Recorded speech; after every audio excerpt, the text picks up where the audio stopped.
Greetings, everybody, and welcome to Prop Live, your weekly prop and costume making Q&A session. I'm Bill Duran, the dude from Punished Props, and I'm here with Caleb from Fabricator Djinn. Hey, Caleb, how's it going? Hello, everyone. Down there, it's so warm where you are that your sleeves exploded off of your arms, and you have a fan on. Meanwhile, I have a space heater like right here pointed at my face because it's so stupid cold down here. World. For those of you unfamiliar, and you should be familiar, Caleb here is a costume and prop maker, all around awesome guy, and he made this thing. Let me click on it here. He made an Imperious costume that is amazing, and I'm glad you did, because now I don't have to make it. All right, someone had to do it. Yes. Just a little bit design. Oh yeah, no kidding too. That was for BlizzCon. How was your BlizzCon? I didn't get to see you. I was down there and I missed you somehow. Yeah, all Friday I was pretty much just backstage or doing costume related or contest related stuff. So the whole day was more or less a wash. And then Saturday, I somehow managed to not see you guys or very many of the other people actually. Yeah, it's kind of bonkers. I missed a bunch of people this year, but that means I'll just have to go back. You did pretty well too in the old costume contest there against some rather stiff competition, I might add. Yeah, it was really, really competitive this year. I don't know what was up with that, but there were some insane costumes out there, and my shopmate actually beat me. Ha!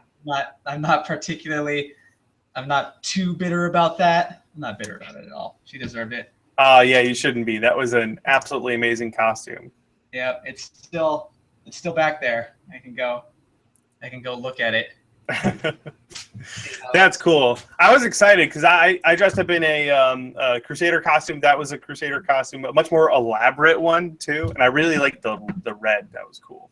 Yeah. Awesome. Well, congrats. You got third, yeah? Yes, it did. That is mighty impressive. The BlizzCon costume contest is one of the most prestigious and competitive ones out there. So you ought to feel real good about that. I do. It was nice to get up there on stage with everybody. Cool. So what are you working on these days? You got anything new coming up? I'm building a gore howl for Patrick Seats, the voice actor who. Oh yeah.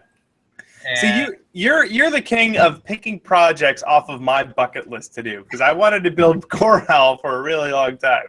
I think we just both have excellent taste. And that's probably it. Yeah. Yeah. So I already have my personal one over there, and then the one I'm working on him, I cut like a big fat inch and a quarter thick slab of Sintra to use as the head of it, and it's sitting over there waiting. Wow. Work. So most of that's all going to be Sintra as well? Yeah.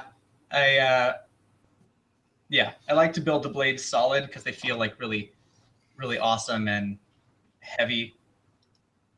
I guess it's satisfying to hold them that way, but it is a huge amount more work, and I will be stopping doing it that way after this project. It's not the best way for me to do it. Oh, that's cool though. You found your material of choice. That's fantastic. I'm really excited to see how that turns out. I'm gonna have to make a gore howl someday, I think. Do you have any other? That's probably my favorite weapon from World of Warcraft. Do you have any other bucket list things like that you'd like to knock out? I really want to do. I like axes. I really want to do Scion's axe from League of Legends. I've been looking for an excuse to do that axe, but it's. I'm gonna make another gore howl after this one. I like that stupid axe so much. It's definitely my favorite. But I'm doing the Warlords of Draenor. They updated the model and gave it a new skin, a new model, and it's like copper. Oh. And it looks like stone, and all the detailing is crazy and it's super beat up. I really wanted to make that version for this, but I'm just gonna make it for myself afterwards. Fantastic. Cool. Well, anyway, folks watching at home, you ought to go look up Fabricator Djinn on Facebook and also fabricatordjinn.com. And you've got a store with a couple things on there, some Warhammer things. Mm-hmm. Yeah. There'll be more in the future, but for now, I just got a couple Inquisition symbols. Awesome. Cool. Well, everyone watching, go follow and like everything that Caleb's working on because it is top notch. Cool, man. Well, let me tell you a little bit about what we got going on over here. Words are hard today. We were just talking. I made a vacuum forming video recently on the old YouTube channel. People seem to like that one an awful lot. That was cool. We're doing a whole series. We did how to make a vacuum former, and then earlier today, we put out making a vacuum forming buck using 3D printing and molding and casting. And then on Monday, we're doing a vacuum formed visor tinting video. So the whole thing, everything you need to know to make some really cool vacuum formed visors. That's a question we get actually on this show an awful lot. So finally, I broke down. Fine, you guys, I'll make a video. So you're welcome. And then the other thing we have going on, of course, Black Friday is coming up, and we have all of our digital books and blueprints and all that. Those will be super on sale this weekend, along with a bunch of our other maker friends. We'll have a page. You guys can go check it out, get deals on all sorts of cool props and guides and patterns and stuff. So look forward to that. How do you feel, Caleb, about taking some questions from our wonderful audience of people? Ready when you are. Okay, cool. For those of you watching at home live, we've got the Q&A app going again this week, and you can go watch on the event page, and you can submit a question there. It'll show up, and then I will click select, which is right there, and I will answer it. We will both answer it. But first, we had a couple of questions from earlier in the day submitted via Facebook, and the first one comes from my wife, Brittany, and she wants to know about your logo. She wants to know the meaning behind your logo, and I'll find a picture of it while you get going. Yeah, I don't take myself too seriously is pretty much the meaning of that logo. It's just me holding a giant X-Acto knife and a sword with a corgi on my apron, which I'm usually wearing. And that's pretty much it. Turned into a vector picture. That is good. Here we go. I finally got it. Burp. Ta-da! So yes, there you go. Yep. Giant. I would love to see a giant X-Acto knife like that. Yeah. That's pretty great. Size for slashing through your material. Very good. Cool. Well, there you go, Britt. That's the meaning behind that for you. Next question here comes from Wayne.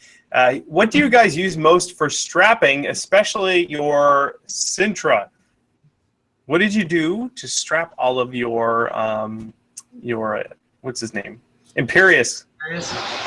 Well, for a lot of it, I did what he actually suggested, which was use rivets. Actually, a lot of it is riveted together. Mm-hmm. Because you can strap it and whatnot, but it doesn't hold that well unless you can put a hole in it in general. So you can see in some of this, the inside strapping is pretty ugly. I apologize, but I used some vinyl and actually riveted it in place on the inside to hold it there for these swinging things, and did that for a lot of the different parts. Like the legs and whatnot are attached by like riveted on loops that I strung leather through and used pop snaps in the back to connect it. And it works pretty good. It sounds an awful lot like the way they make actual armor. Go figure, right? They're like aluminum rivets, so they'll just they're not real armor. No. Darn it. Cool. Yeah, I know what you mean too. Like with foam, using hot glue and nylon straps works really, really well, but that's not going to work as well with something rigid like PVC foam or Sintra. Yeah, You can use super glue pretty good. I've had pretty decent success just straight gluing nylon to Sintra. If I put a big bead of super glue on the back of the nylon, so it kind of, nylon pretty much burns when you put CA glue on it. Mm-hmm. That up against there and then hot glue the hell out of it, and it stays pretty nice. Yeah. You know what I've actually done in the past too is I'll take a piece of Sintra, let's say, and I'll punch holes in it, and then I'll stitch something to it, and then glue that little chunk of Sintra to another piece of the armor or whatever. I think, I'm trying to think, my Hawk armor was all made out of Sintra, and I may have done some of that on there. That was a long time ago. I have a couple pieces that I did that with too. You make a little square, you put a hole. That's how I've been attaching pop snaps to it. Yeah. It glues to itself really good, but not so much just the snap head to that. You don't want to have to put a hole, right? So, yeah. There you go, Wayne.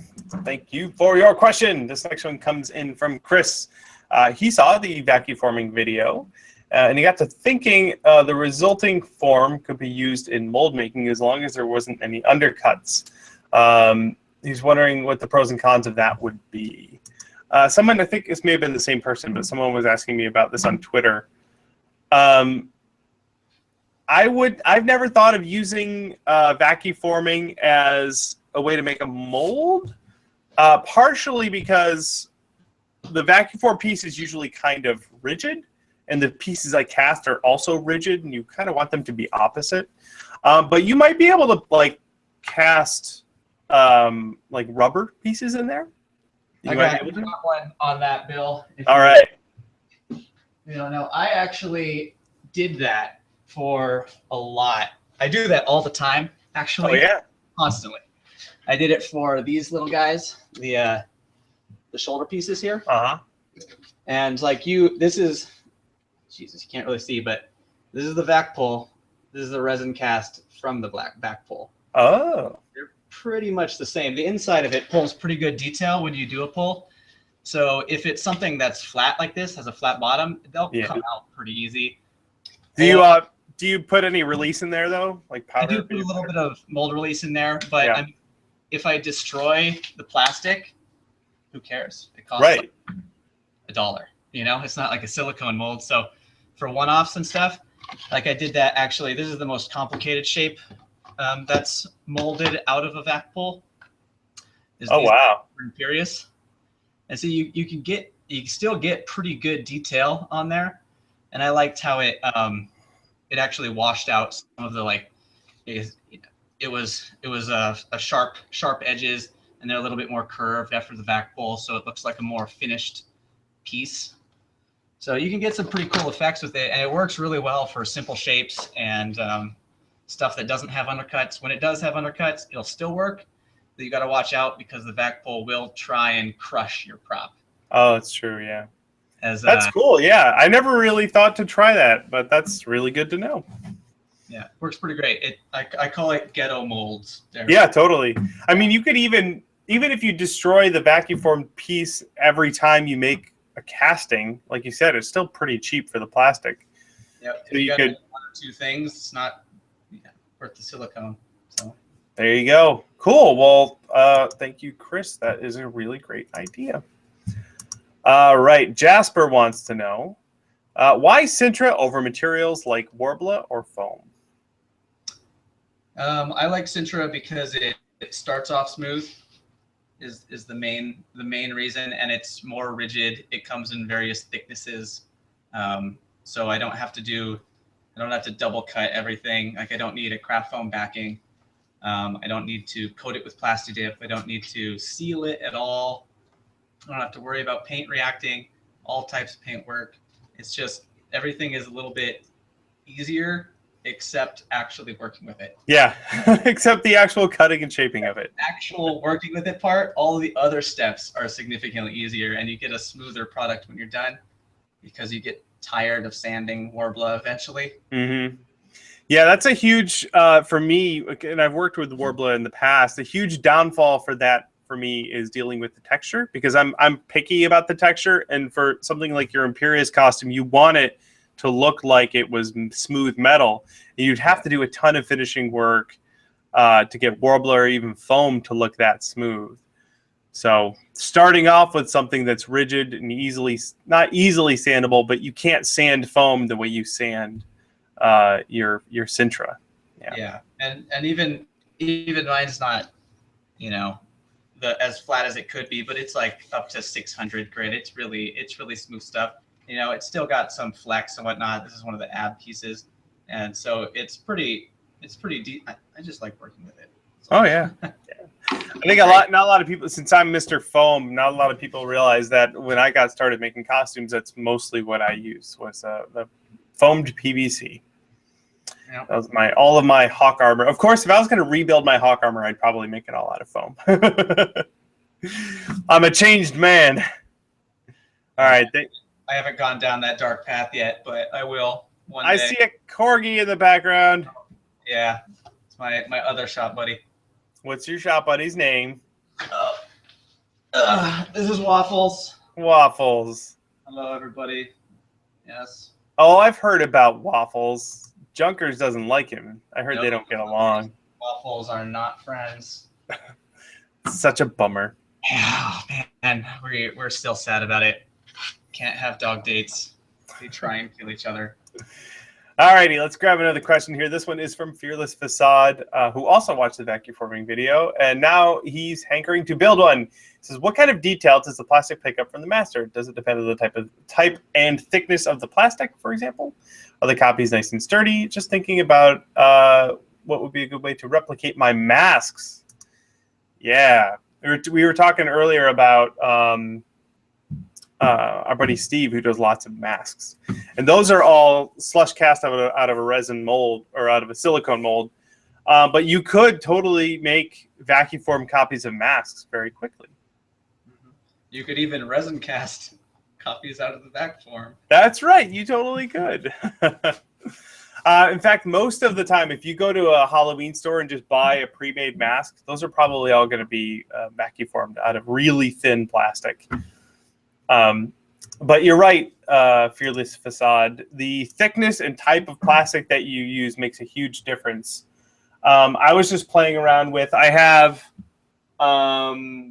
what's it, like 0.4 millimeter? No, 0.04 inch thick styrene, and then I have like 0.02 thick, so half as thick.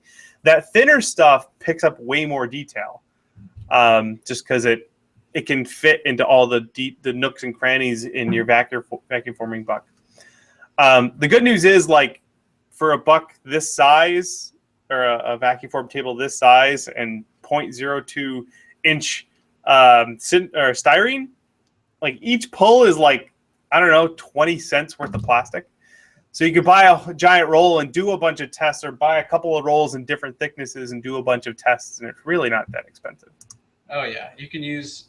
I use the 0.2 for the detail work, just like you do, and if it's really flimsy, like damn, it's flimsy. Yeah. When you get out of it, but you can always do like a quick single slush cast of resin inside, and then it's as hard as everything else. Oh yeah, definitely. And then you get most of the detail, and it's pretty rigid. And you'd be surprised too. I did. Do you know? Why can't I think of his name? Do you know Nick Niedenbach? Yes. Nick guy did that Alliance King. What was his name? Varian Rin. Yes, Rin. There we go. I did a mask for him, Citizen V. This was like 3 years ago, but I did a mask for him, and it's this white mask, and I just vacuum formed it out of the thicker styrene. It was like 0.04, and it was done. It's a pretty smooth mask anyway, but I just popped off the copy, sanded it, and it's supposed to be white, like a glossy white. So I put a ton of clear coat on it and then wet sanded it down to a mirror finish, and it was done. I didn't have to paint it or anything. It was already white. I just put some straps on it, and it was good to go. So yes, everyone go build a vacuum form table. They're really fun.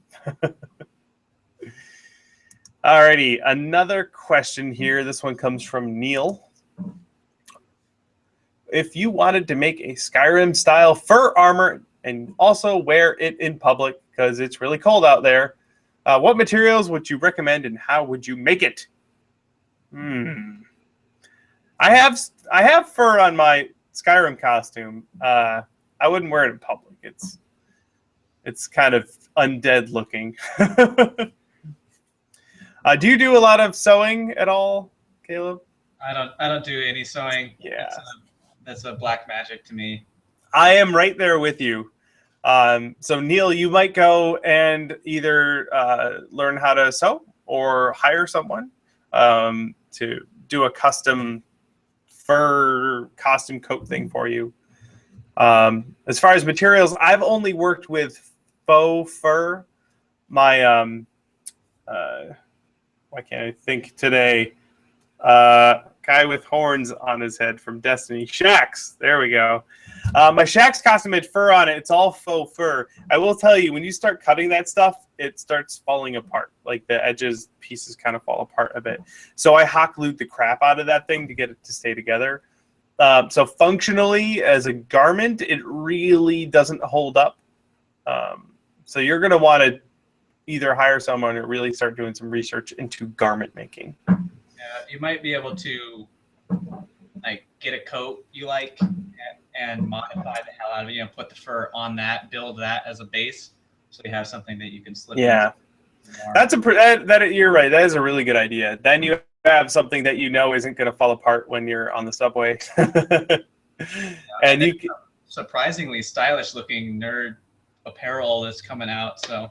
Oh yeah, no kidding. See what's out there, and also I'll tell you what too. If you're gonna start with like a leather jacket, go to eBay and just look up leather jackets. There are so many cheap leather jackets available on eBay. It's not even funny. So go look for a used one on eBay and start from there, and maybe modify it. There you go. Good luck, Neil, with the dark arts, the sewing dark arts. All right, another one here. This one comes all the way from New Zealand. My buddy Sanit. He says, "Hey guys, beautiful works." Caleb, high praise. This is one of my buddies over at Weta. Oh, thank you. Yeah. He says that he showed your work to his coworkers and they were impressed. So, yes. Not bad. I'll put that one on my little checklist. There you go. Let's see here. Oh, he wants you to explain just the general process you go through to shape and glue your armor pieces together. Well, for this one, this is a good example of a weird shape. This thing is very strange. And I start out almost always with just a flat cutout. Like, I start with just a straight 2D shape. Usually I'll try and either model it or modify an existing model to work. And then I usually make it in Pepakura and make a general design of something that's like in one big chunk. Like this helmet, I made the first half of it, like one whole half of it as one big 2D shape that was all crazy looking, and cut it out, made it so it would actually work, and then just heat bended it so that I could line the lines up and build and slam everything together, and it ended up as a helmet shape. And I did that for a lot of these more complex pieces, like the shoulder guards and whatnot, are all done like that out of flat pieces that are then heat shaped and bent to form and super glued. And just straight super glue the edges together, fill gaps with Epoxy Sculpt or whatever, Bondo, and yeah, you can just keep messing with Sintra until it works. So yeah, it makes it pretty convenient, and unless you overheat it, it heals itself from your mistakes. So yeah, that is one of the major benefits of that over foam, because you can fill and sand your edges and seams and everything and get it to look flawless. You absolutely cannot do that with foam. Super duper cool. That's awesome. Thank you, Sanit, for your question. You said you model, like you 3D model it first.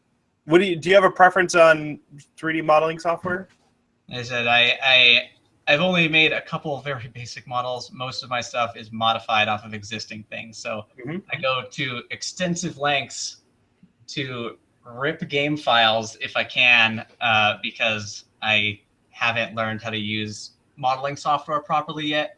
But I am getting a little bit better with Illustrator for the 2D stuff. And I have some. I've been trying to use ZBrush to do some sculpting, and that's good. Yeah, keep challenging yourself. I like that you mentioned taking the game files and modifying them. A good example, my wife Brittany did a Dragon Priest mask, and she was able to get the game file, the 3D file, but she put it into Maya and modeled her own version of it. It was going to be 3D printed, but the in-game model is not designed to be 3D printed. It's not designed for Pepakura. And anytime you find a really good Pepakura file online or something that was 3D printed really well, that's because a 3D modeler who knows what it takes to take an in-game polygon model and modify it so it's good for Pepakura or whatever. It's because someone's actually gone and done that. Yeah, I see. Here, I'm gonna see if I can be fancy like Bill for a second. And here my desktop. Hey, there you go. Except now it's looping endlessly. But anyways, this is the game model, and you can see that the shape is pretty much the same, but there's obviously no detail at all. So that for that specific piece. Sweet Lord. All right, where is that button? Bill is much better at this than I am. That's all I gotta say. Cool. Yeah, if you can get your hands on the game models and get good at modifying them, that's a really great skill set to have. Yeah, totally. All right, let's grab another one here. This one, hey, Nick just popped up in the question thing. Nick wants to know any recommendations on a guide or tutorial for prepping a resin kit for paint. I remember I did wow, this is a long time ago. I wrote something like this for my N7 Eagle kit. I should sell that. I should rewrite it and sell it. Actually, a friend of mine, I won't put him in the hot seat because he hasn't done it yet. But I do have a prop maker friend who says he's writing that exact book right now. But I have no idea when it's coming out, and he hasn't announced it yet. So I won't spoil it or put him in the hot seat. But how about you, Caleb? Have you finished many kits from other makers before? Nope. I'm just starting down that black hole of throwing money now. Yeah. I haven't gotten the first one. I got one of the glass axes from Eric Jarman. Oh. I can't wait to get and finish that thing. But no, other than the tips in Harrison's book would be applied to that. Mostly the, wash it, don't touch it with your hands. Yeah. I usually like to buff it down with like a sanding sponge, like a high grit sanding sponge, just to put a little tooth on it on any of the kits I work on, and then primer, a good primer. Oh, in the chat here, Henchman Props just pops up and says, I'm working on it soon. That's right, Jordan. I'm going to out you. Jordan says he's writing a book on doing exactly this. So go bug Henchman Props and tell him to go finish his book. That's great. There's a demand. See, there's a demand. All right, that's fantastic. Thank you, Nick, for your question. Sanding and priming, and then go buy Harrison's book to learn how to paint it. All right, another question from Isla. Hey guys, I was wondering what keeps you motivated when you're making a personal project or a costume? It's been a struggle for me where I get all psyched up for a project, but after a couple of months, I kind of lose interest. What keeps you going, Caleb? What keeps you going? How many months were you working on that Diablo costume? Oh man, I knew this. Personal motivation is one of my biggest problems. One of the hardest things for me. This costume took me 3.5 years to build. Yeah. And it's not because it took that long. It's because I'd stopped working on it for 8 months at a time. And like, yeah. So I got the last 40% of it done in the 3 months. It's gone.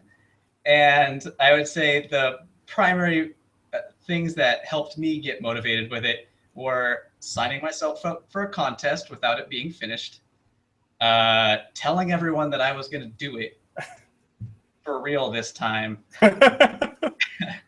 and having someone around in the shop who was also working. Seeing them work helped me get out here and want to be participating in the whole build process thing. So that's good. Those are all really great ways to keep yourself going. I'll tell you, you know what has always worked for me, and I can't recommend this for everyone, but for me, I mean, I do this full time, and if my projects don't get finished, I don't get paid. So I don't have a plan B. I never gave myself another option. Everything just needs to get finished, or else this whole thing crashes down around my ears. So I just don't give myself the option. Like I'm not allowed to not be motivated, or I'm not allowed to have to wait until I am motivated to work on something. Like it's just not an option. It just has to get done. So I work on it. That one seems to be the key. My shopmate was like that because she was out here every day for 8-10 hours. She quit her job pretty much to finish the suit for BlizzCon before going to the military. And that was what she kept telling me, how she kept doing it every single day was just, well, I won't finish it if I don't. So I have to sit out here. I don't care how miserable I feel. So it's good. Yep, there you go.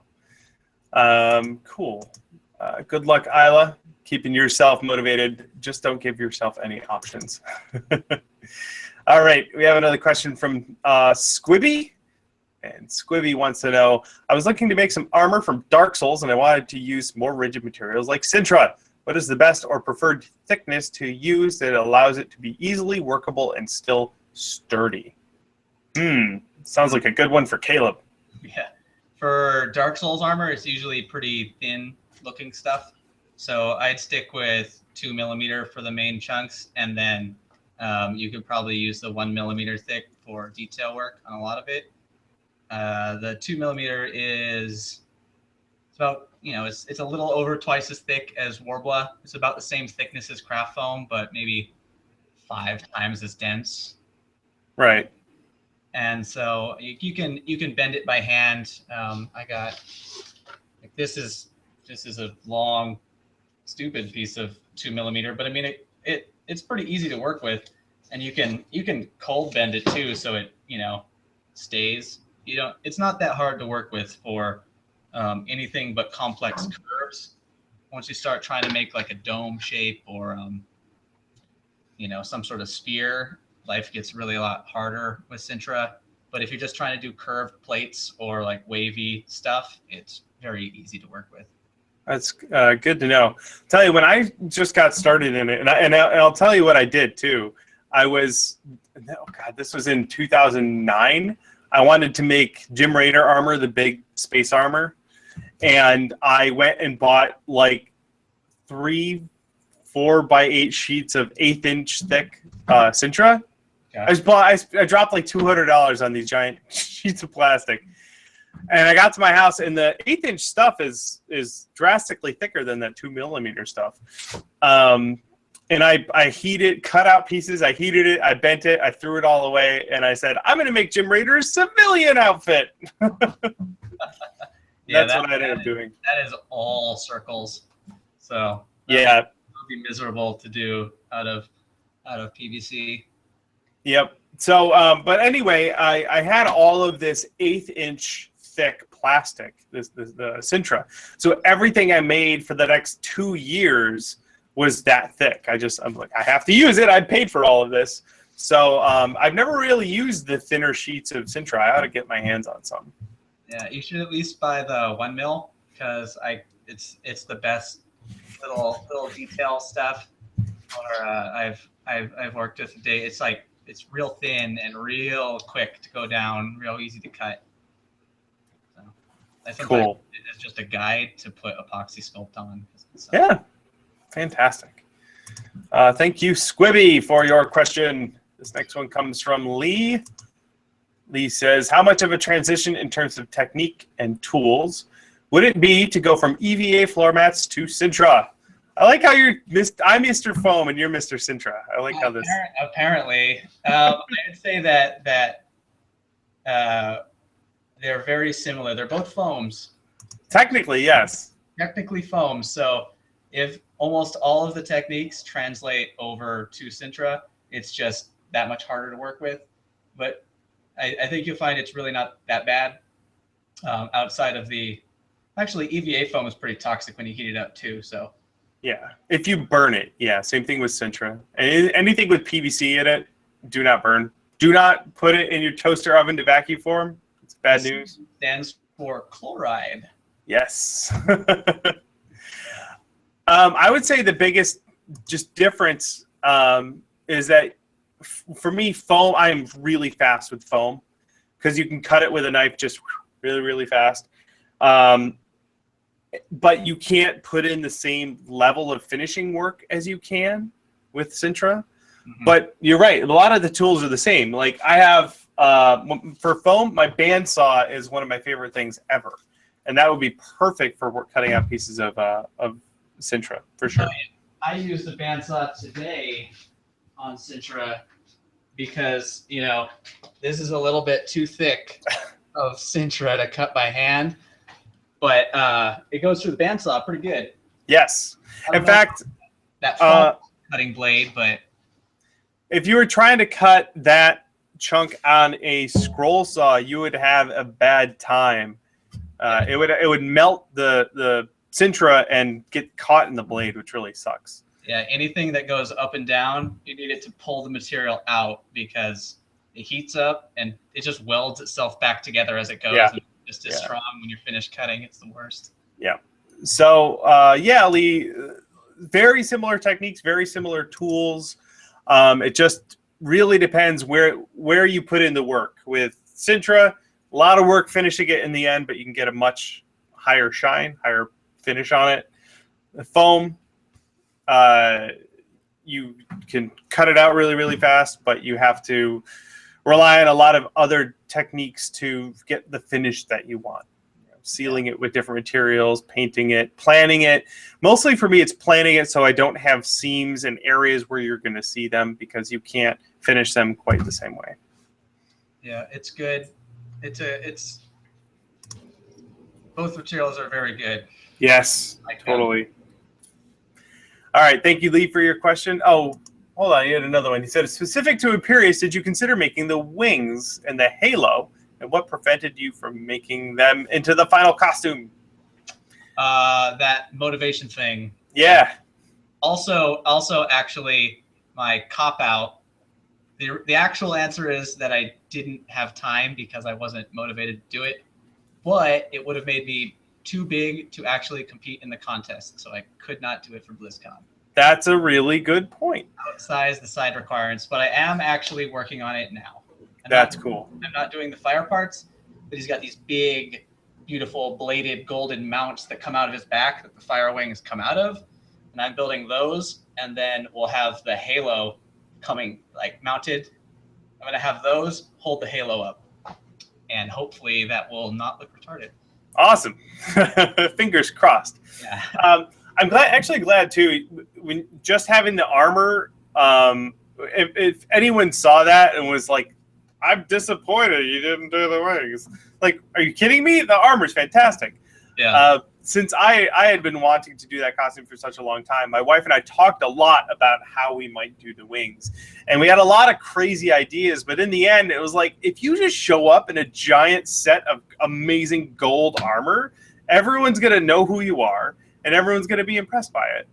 You don't necessarily have to, like, if you did the wings and you didn't nail it, then it's all people would see, were some floppy, like, noodle wings. Yeah, and that's, if you look at all of the other Imperius costumes out there, that's the thing that kills them the most, is that they all have, like, streamers or something as the wings, and it detracts from the overall quality because you can't do it. It's not.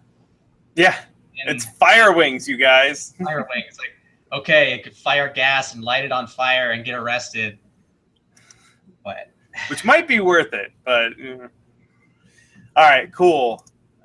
Wings. Those wings, I'll tell you, I've burnt a lot of brain cells trying to figure out how to do those, and I don't have an answer yet.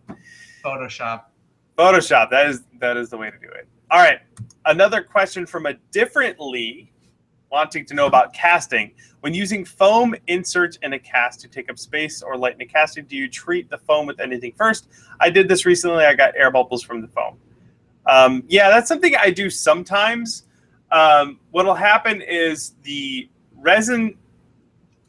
foam I used was a extruded polystyrene. I think if I was going to do this again, I'd use urethane foam because I have some urethane tooling foam. The polystyrene melts when the resin heats up. So when you mix up a urethane resin, the chemical reaction creates heat, melts the foam, creates bubbles. So you might try using a urethane foam, like a block of urethane tooling foam, like Ren shape. Or you might just try rotocasting your piece because then it'll definitely be hollow that way. That's how that goes. Have you ever done anything like that, Caleb, for casting pieces? No, I haven't. I've never tried to cast something made out of foam. No. Yeah, what I would do with I did a video actually a while ago. My Carnifex kit. It's a 2-part mold. I would pour a little resin in either side with it open, and then I put a hunk of polystyrene in there just to take up space. Close it up, and then pour resin in to fill up the rest of the space. That way I don't have to rotocast it, and there's a space in the middle that uses a lot less resin. But yes, it would get bubbles in there. If you can plan it so that the bubbles go straight up through your pouring spout, then you don't have to worry too much about it. That's kind of what I did with the Carnifex kits. Or I did that with the Nova rifle barrel that I had. Same thing. I would put chunks of foam in the middle of that, and then the bubbles, if it was a tube, the bottle was the mold was just a tube. Any bubbles that were going to form would go straight up through the pouring spout, and they're not a problem. So there you go, Lee. A little bit of casting ideas. Nowadays, if I have something big and I need to take up space, I just rotocast it because then it takes up a lot less space. Have you done much rotocasting, Caleb? Nah, the extent of my mold making and casting experience is those little symbols and then some basic, details and stuff. I haven't actually done a kit yet. That's my next plan, actually. Cool. I want the experience because it sounds like so much fun. Oh, it's cool. You should make them jump in with both feet. Make a matrix mold of your gore howl. That sounds terrific. Yeah. McCree's pistol from Overwatch. Cool. I want to make guns from Overwatch too. Yeah, do it. Make the hammer. Nope, I want to make the freezing gun. Okay, cool. With a bubble. It's got a bubble. It looks neat. It's got a bubble on it. I could totally vacuum form that now. All right. So excited. Let's see here. Okay, next one comes from Jose. My question is, what paint do you recommend, both spray and airbrush, to avoid cracking as your foam flexes? Not that your foam flexes too much, but what sort of paint did you put on Imperious? I actually just used, aside from the normal Rust-Oleum primers, Krylon Rattle Can Gold, and it's got like the wood table finish polyurethane clear coat over it, and that pretty much stopped it from getting scratches and anything. Yeah, that's fantastic. This stuff it sticks to PVC really well, so I don't actually know. I don't really want to find out how far up there. If I put really a lot of pressure in, it starts to crack the paint. But I think that's everything. So yeah, it can handle this kind of stuff pretty good. Yeah, cool. For the EVA foam stuff that I do, I really like leatherworking paints. Angelus makes some really, really good leatherworking paints, and you can brush them. They're acrylic. They're really flexible. You can brush them right on the foam if you want to.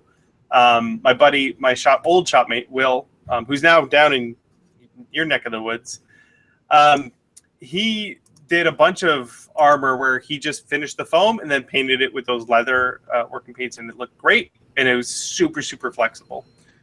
In comparison, actually, this is a good, got my axe right here. Yeah, comparison. Here we go. Most of the paint on here is a leather working paints and rubber.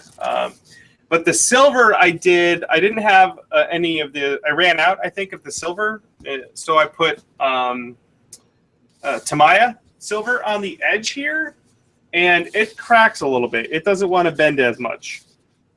So it covers really well, but it doesn't bend as well as the leather working paint. So yeah, look up Angelus paints. I believe it's angelusdirect.com. They have a lot of great colors, and it's great for foam.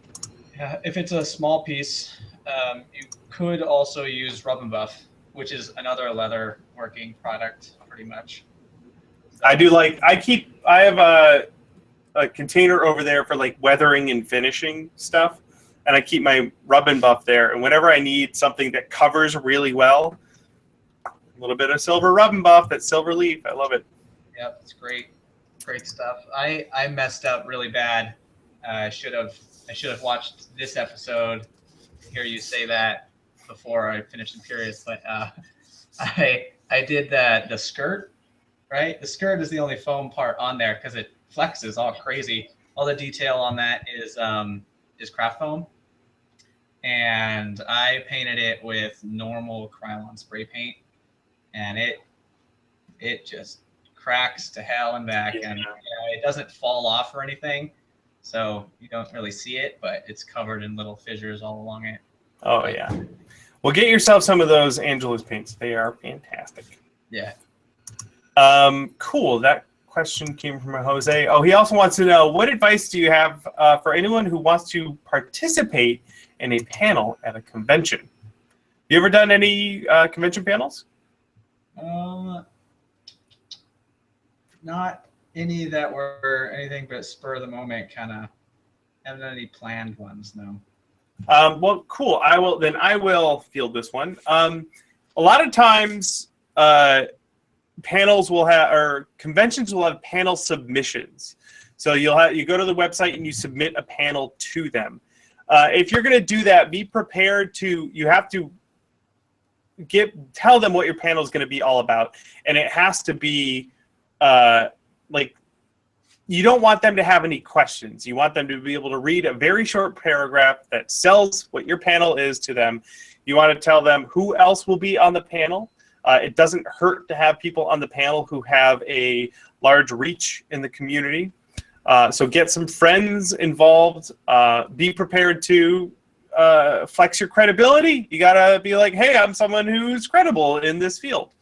And let them know why they should basically hire you to come work at their convention to put on a panel. But yeah, whatever convention you have nearby, if they don't have a panel submission process on their website, go find out who's in charge of that and let them know you're interested in working with their programming. Mm-hmm. That one came from Jose. All right, Henchman Props chiming in. He says, Bill, with you using a lot of latex lately in your shop, have you had any unfortunate curing issues with silicone?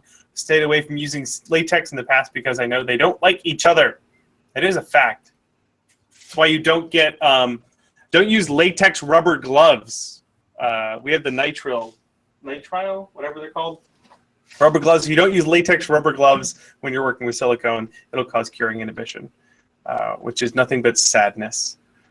Have you done any latex work, Caleb? I have not. And all right. nitrile gloves as well, because chaos reigns with latex. Chaos, and sometimes people have allergies to latex as well. Yeah. The latex, we when we work with it, we either spray it outside or in our paint room, which is closed off from the rest of the shop. So it doesn't get anywhere near the silicone, which would be bad news. Other than that, actually another good example, friends of mine in the UK who use a lot of latex, they make LARP weapons. They have a room just for spraying latex. Like a whole room in their shop is covered in like sheets of plastic to keep it, because it gets really messy. That room is just for latex, and it all stays in one room. Other than that, if you brush your latex, as long as you're not spraying it everywhere, then you should be okay. But just keep those as separate as possible. I haven't had any problems yet. Fingers crossed. That one came from Henchman Props. All right. We got about 10 minutes left, so let's grab as many more questions as we can get. Fort Knox Props wants to know, is there any easy way to figure out complex curves when creating patterns for foam, or is it all trial and error until it looks right? What would you say to that, Caleb? I would defer to your judgment for foam. It's difficult making curves, circular curves with Sintra. What do you do when you need complex curves, though? I will generally do the tape method that a lot of people do for boots and whatnot. You find something with a similar shape, you tape over it, you peel that sucker off, and you cut it in such a way that you can lay it flat, and then that's your pattern. Right. So you're basically cutting darts into your foam, your Sintra. Yeah. Yep. Yeah, that's a really great way to get started. I mean, you can do exactly the same thing with more flexible foams like EVA. And then the challenge just becomes gluing those seams back together. So with your Sintra, you would heat form it and super glue it back together. And then the great thing about that is you can sand those seams nice and smooth. Mm-hmm. It's like cheating. It really kind of is. But with EVA, you don't quite have that luxury. There is a lot you could do to even out your seams a bit. But yeah, the process is pretty much the same. Let me see here. We got a link in the chat from Props Factory. He says, talking about vacuum forming, why not try vacuum forming some 2mm craft foam? Oh my God, why didn't I think about that? Check this out. That's some vacuum formed craft foam right there. That looks amazing. Oh, damn. Other than the fumes, do that outdoors, but that's very pretty. That's so cool. Well, thanks. That was Props Factory in the chat. Thank you for the. I have so much foam right there. Why didn't I think to try to vacuum form it? But yes, doing it outdoors is a really good idea too. Thank you for that one there, Props Factory. All right, let's grab a couple more questions. Disciple of Yawgmoth wants to know, is there a way to make a brace or a pseudo helmet for to more easily wear different headgear? For instance, something like Box Head from Evil Within. I don't know who that is, so I'm going to look it up. So that the prop doesn't just sit on your head. I don't know what you mean. He means like if the helmet's way bigger, yeah, armature that keeps your head somewhere in the center of it. Yep, here we go. I got a picture. This handsome gentleman right here with his name is Boxhead, and that's pretty apt name for Mr. Boxhead right there. I would build on top of a construction helmet or something similar, like hold on. Like this right here. This face shield has a hinging sort of head thing here, but construction helmets have these too, but then you could build your thing and just attach it straight to the plastic of the helmet, and you've got this harness in here that rests on your head. And then if it's really heavy, you could put foam on the bottom, like upholstery foam, to keep it so most of the weight is resting on your shoulders. What's the inside of your Imperius helmet look like? No padding, no nothing. No. No, it fits like perfectly on my head. So Didn't hurt at all during the day, wearing that all day? no, I had it on for like 10 hours, and I guess there's a little bit of pressure points right here. I could expand it out, but I didn't notice anything. It was actually quite pleasant to wear. I was surprised. It's really easy to build something that goes on your head, and you put it on, and if any part of it, if there's a little part that kind of feels, oh, that kind of hurts a little bit, it's easy to think, oh, I'll be fine. Don't think that. Like 2 hours into the day, you're like, someone kill me. Yeah. Yeah. If you notice it immediately, it's a big problem. Yeah. For sure. Yeah. My brother, for his Iron Man helmet, part of it, he put electronics in it. So part of it was touching his ear. And during the day, he's like, I'm afraid to take my helmet off because I think it's bleeding. And if I take it off, it'll just gush blood everywhere. It wasn't actually bleeding, but it felt like it because just a little piece of that helmet was digging into the cartilage in his ear. So keep all that in mind when you're designing your giant box helmet. If it hurts at all, you're going to have to change it. That was from Disciple of Yawgmoth. Alrighty, we have time for just a couple more questions. This one's from Russell. What are the best ways to bond resin pieces together? I have a broken helmet with a pretty clean break, but I can't get a fresh cast of it. And I'm thinking super glue backed up with Bondo and spot putty. Just wondering if that's a good idea. How would you, let's think. So you have cast resin pieces, like urethane pieces on your armor, right? I do, yeah. The spear, the little stars on the side break all the goddamn time. Mm-hmm. And I usually just super glue them back on. It's not the best hold, but you know, you just, yeah. I'm sure there's a better solution for it. You have any ideas? Super glue is pretty good for urethane resins. 5-minute epoxy works really well. If you wanted to, if this is like, I think he said it's a helmet, right? Yeah. If you could maybe epoxy or super glue along the crack and then use fiberglass cloth and even just a 5-minute epoxy or fiberglass resin on the back, that cloth, if you bridge the crack on the back of it where you're not going to see it, that will help give you a lot more support. And then Bondo and sand the seam and paint it. That's what I would probably do. Yeah. You can even use fiberglass cloth with super glue. I've done that before too, if you want to do it really fast.